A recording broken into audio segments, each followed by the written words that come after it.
Your favorite PGA and LPGA legends, pros and top instructors are right here every week on Next on the Tee. Join Chris as the greats of the game share their stories, insights and playing lessons. Now, back to Chris and more of the show. All right, now joining me here on the French Lick Resort guest line is Symetra Tour pro Natalie Sheary. Let me give you some background on Natalie. She is from West Hartford, Connecticut, played her college golf at Wake Forrest, where she was named the 2007 ACC Freshman of the Year for women's golf.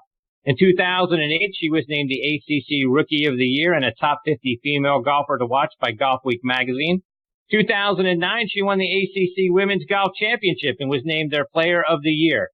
She won the 2010 Connecticut Women's Open and was a medalist at the LPGA Futures Tour Q School. 2011, Golf Week named her a third-team All-American, and she was the recipient of the Ed Wilson Award for Academic Excellence. She finished 8th that season in the NCAA Championship, and she ended her college career with a 74.47 scoring average, which is the lowest in Wake Forest history. She joined the Symetra Tour back in 2012.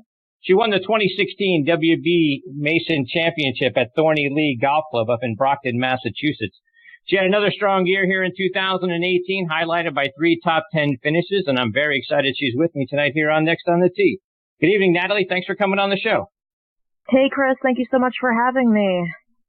So, Natalie, I kind of want to go back to your younger years, and I read that you started playing golf at the age of 12, and by 17, you were packing up and leaving Connecticut to go live in Florida by yourself, oh, by the way, to attend the Ledbetter School of Golf. So, let's start there. How do you go from picking up a club at 12 to being that good at 17? Because most of us are just going from awful to bad in 5 years.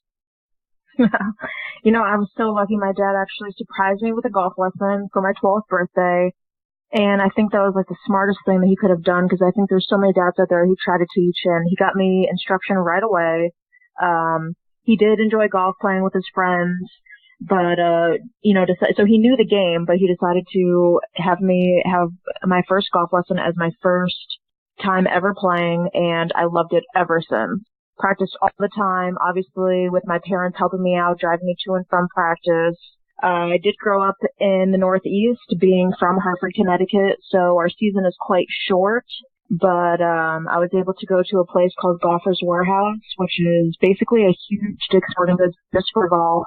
They have a bunch of hitting bays, a large practice green where they sold all their putters, and every day after school, when it was winter or when all the courses were closed, my dad or my mom would bring me down there, and I'd hit balls into a net for several hours, and I'd putt forever, and I just worked on my game that way, because I felt like I started when I was 12. Most kids started earlier, especially in junior golf when I was meeting people all the time. You know, they started 4, 5, 6, 7 years old. And they all lived in warm climates, Florida, California, Arizona.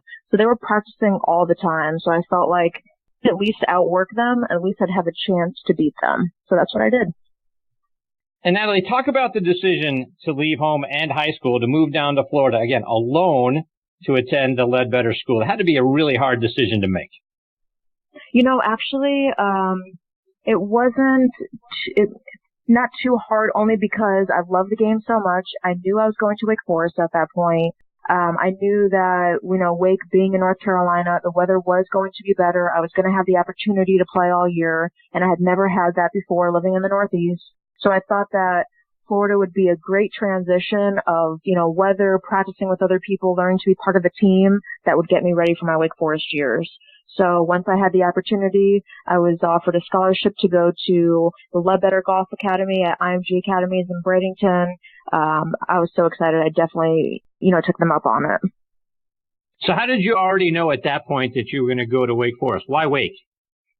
You know, I looked at several schools. I printed out, obviously I played AJGA growing up. You need to get your name out there. The American Junior Golf Association does a great job hosting some of the top, you know, tournaments in the world. You've got so many international players. But I actually went on to Golf Week at the time, printed out the Golf Week rankings for colleges. I specifically looked at top 10, and then I looked at location, academic. Obviously, they were all good golf schools. So I did look at Duke. I looked at UVA, Wake Forest, obviously, and I looked at a few others. And once I visited the schools by playing tournaments nearby, I just knew that Wake was the place for me, and I absolutely loved it. And when you look at the rich history that Wake Forest has in golf, some tremendous golf alumni, starting with the King Arnold Palmer, and you've got so many legends like Curtis Strange and Lanny Watkins, Webb Simpson out on the tour now went to Wake. You list could go on and on and on. Laura Diaz on the women's side. So did any of those, guys or gals come back and spend some time with you guys to give you an opportunity to not only pick their brains, but maybe share a tip or two or share their experiences from transitioning from college golf out onto the pro tour? Sure. Actually, my freshman year, Webb was still there. He was a senior, so I got to see him practice all the time, which was really cool. And at that point, he was, the top college player, so I knew that he'd go on to great things. So just being able to be in school with him, Laura Diaz, once I made it to LPGA, was really helpful in my transition from college golf and Symetra Tour out onto LPGA because she was still playing as well. To be able to go to Wake Forest and single teammate that I had for the 4 years, so we got like 10, 15, 20, girls, every single one of them turned professional. So all of us were practicing hard. All of us had dreams to play after college. So it was really great that once I graduated, the girls who I had played golf with were also out on tour. So there was a lot of love and support happening out there as well from them. And one of your teammates while you're there was Cheyenne Woods, right? Cheyenne was there for 3 out of my 4 years. She is 1 year younger than I am. Yes. So what was it like getting to team with her?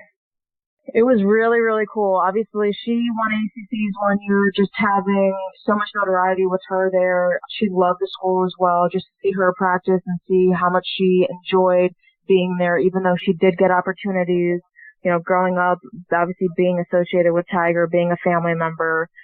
She didn't have to stay in school for 4 years. She had opportunities. She had sponsors exemptions to go play. It would have been easy for her to leave, but she chose to stay. And I think that's, speaks a lot about her and how much she values school in Wake Forest and how much she had a great time. So, she really couldn't be a better person. It was a great 3 years that I got to spend with her as a teammate. So now when I look at the ladies college golf rankings, you got Wake still in the top 15. So how much do you still keep track of how well they're doing and where they are? Yes, I have been keeping track. Obviously, I had Coach Daly. She was there for 30 years. She just retired this past spring after one of our players won the NCAA championship. Individually, and actually the UVA coach who was there when I was playing at Wake Forest, she actually transitioned. She's the Wake Forest coach now. So there's been a few changes with the program, but they're still playing really well, still a very strong schedule. So I have been keeping track, of course.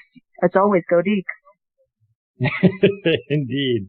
So Natalie, you're out on the Symetra Tour for a few years, and then you break through at the 2016 WB Mason Championship. You get your first win, not all that far from home. So what was that win like for you? That was super cool because my dad on back. So to have him by my side and to have my mom watching and to have some, really close friends and neighbors be able to come up, because it was only about an hour and a half from the house, was something truly special. That was an awesome day. And looking back at this season out on the tour, you had 3 top 10 finishes. So give us kind of a report card. How do you feel about the state of your game and the results you were able to get this past season? Yeah, my ball striking has been so solid. I actually finished 2017 and 2018 as the number 1 in greens and regulation and driving accuracy. So obviously I know that my long game is strong, and I have to thank, my coach Andy O'Brien out of Windermere, Florida. I switched to him just a few years ago, and we've made some awesome changes that obviously are showing out there. But, on any level, you know what it is. It's all about making putts, and I actually spend most of my time on putting. My weakest point stat-wise, so that's always something that I'm trying to grind at. Obviously, I need to make more putts.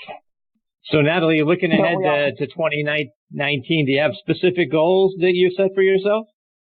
I always have fitness. I always have goals. I always have nutrition goals. I always have fitness goals. I think that you can always feel better, look better, perform better. I've really tried to listen to my body and just make sure that it has what it needs in order to do everything that I want it to do. Obviously, we have a long season. There's a lot of a lot of things involved, whether it's playing 6-7 weeks in a row or driving several hours from event to event. You just need to make sure that you're taking care of your body so that it takes care of you. But as far as, my game, my coach and I have some things that we're working on in my swing just to kind of tighten a few things up. I don't think that we're far off. But again, it's all about putting right now. So now talk about your daily routine. What's it like now? As you were mentioning a little bit ago, here we are, we're getting into, the winter season. Talk about what daily life and daily routine is like for you right now. Sure. In order to work with my coach, I have a strength trainer in town. So in my last few years, I went back to IMG Academy to train during the winter. And then I bounced around a little bit in Florida until I went to Orlando. And I've spent the last 3.5 seasons in Orlando because of Andy O'Brien, my swing coach in Windermere. And then I also have my strength coach. His name is TA, and he has a great gym centrally located in Orlando that I see. I try to go at least 5 times a week. But between practice, working out, and I also work actually as a caddy. I work at the Ritz-Carlton and I work at Bay Hill, which is an Arnold Palmer golf course. Wow. But, my days are super, super, super busy. So, and that's the way that I like it. I like to use my 24 hours as much as I can, as productive as I can. So, even though I had to relocate down here, obviously, just to get out of the cold weather so that I can keep practicing, I feel like I'm using my time pretty wisely down here. Wow. So getting to caddy at Bay Hill, talk about what that's like. And do you get the opportunity then at the end of the day or the different times when you're not on schedule to go out and play? Yeah, I have not played there yet just because they've been so busy, which is great to see. I think, we have a ton of people who want to play before the guys come in for the Arnold Palmer Invitational, the API. But like tomorrow's schedule, I am doing a double bag loop at 7:50, so I need to be there at 6:50. I will probably finish around noon because at Bay Hill they want you to play in about 4 hours and 10 minutes. And then I will drive just a few miles down the road to Grand Vista and Marriott practice facility, and I'll practice there pretty much from 12:30 till dark. And then try to get a workout in right after that. So, Natalie, take that a step further. Talk about life on the Symetra Tour. I saw on your Twitter page where you're logging about 29,000 miles a year in your car. Yeah. So, talk about the grind of the traveling and all of that sort of thing. Then you got the practice and then the tournaments and the pro-ams. And life isn't always as glamorous as we probably picture that it is out on tour. Right. I think people most think that we take our, private planes, we stay at the 4-star hotels, and we get, shuttles everywhere or the courtesy cars. And, maybe some LPGA players get that, but not all, and definitely not Symetra Tour players. Actually, when I leave Orlando about mid-March, I don't return until October. So everything that I need from March until October needs to come with me. And obviously we play all over the U.S. We have all different kind of, weather conditions, hot, cold, whatever, all the extra golf balls, gloves, extra clubs, shoes, everything needs to go with me. So all of our cars are extremely packed. They're like our little U-Haul trucks. So when people say that tour players live out of their cars, that's exactly what it is. And every single week is totally structured. Monday is usually a travel day. Tuesday is a free-for-all practice with a Meet the Pros party every Tuesday. And those are for girls who are in the Pro-Am to kind of go and meet the sponsors, thank everybody for putting on the event.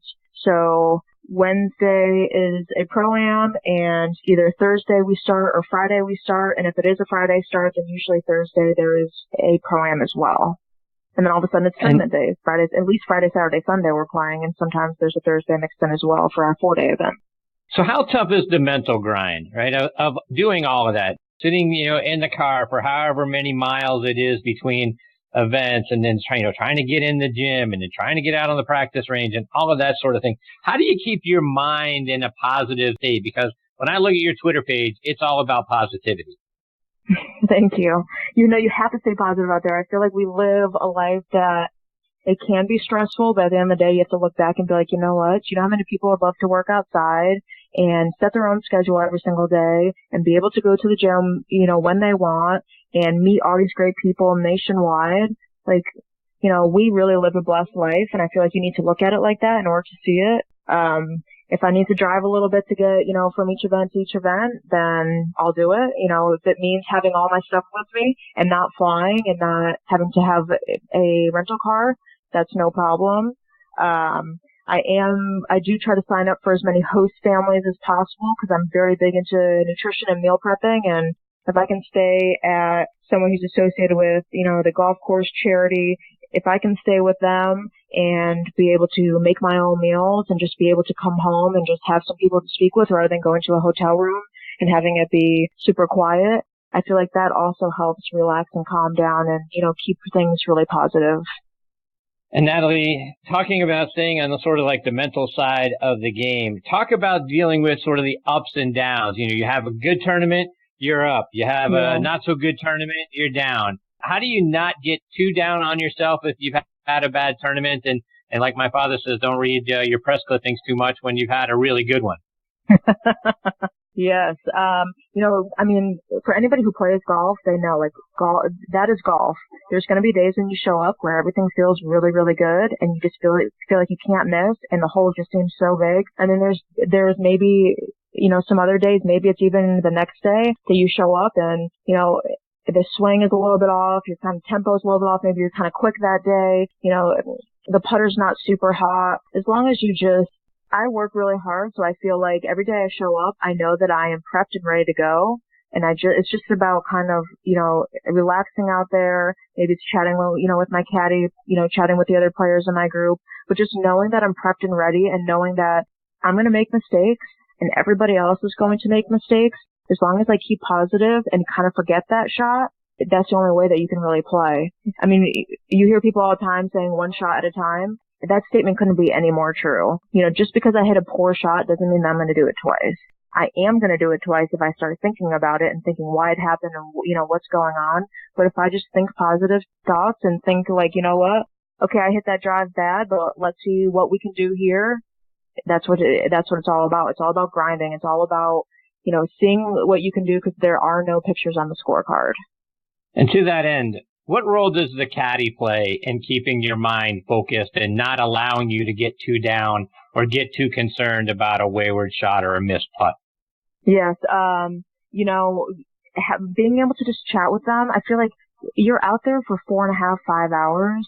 You can't focus that whole time. No one can. You have to just focus when you hit that shot. And then while you're walking up the fairway or walking to the green, you have to be able to shut that off real quick. Maybe just, have a quick, conversation with your buddies. For me, it would be my caddy or the other players in my group, like I had mentioned, just to relax and unwind and then get ready for the next shot. If you're tense walking down on the fairway, worrying about whether your ball creeps into the rough or worried about what kind of lie you have in the bunker, I mean, that's no way to play. It's just, it's way too stressful.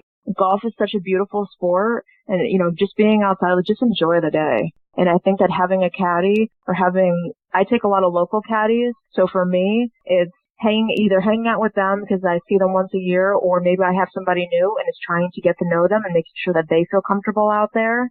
That's what it's all about.